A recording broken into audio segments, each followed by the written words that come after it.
And you get some great adventures that are thrown in, and a few life lessons here and there, and some magnificent classic songs, and the character of Jiminy Cricket, who propels everything along right there. And there you have a motion picture masterpiece.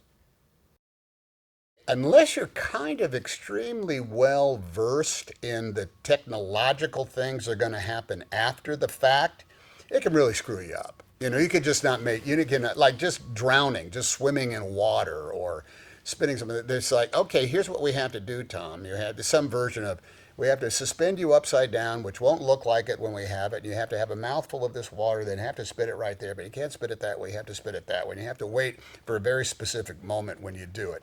So it's like, this is like some sort of like technical requirement, but my job, and luckily Bob's trust, is I'm going to make it look so real that you're not even going, it's going to seem real to me. So I understand it. Thanks for the explanation. Now let's do it 17 times till we get it naturally right. And sometimes it takes 17 times. He's not wishing for riches. He's not wishing for $1 million.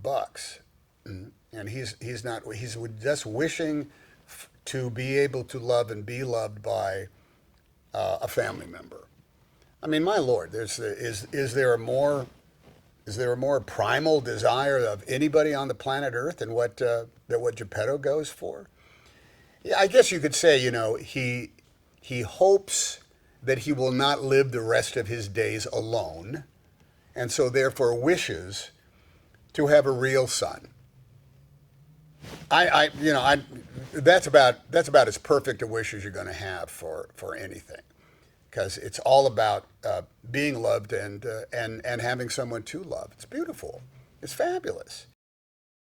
I think Geppetto is very much in touch with who he is, what he lacks, what he's good at, what he once had, what he's lost, and has learned all the lessons. But he's an old man.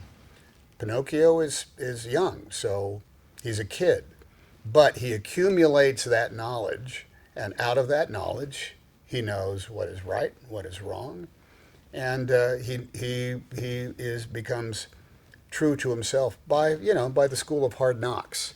I guess the lesson of a movie like as Pinocchio is like, pay attention when you're enrolled in the school of hard knocks, and try to come out of there with at least a bachelor's degree. He comes from the deep.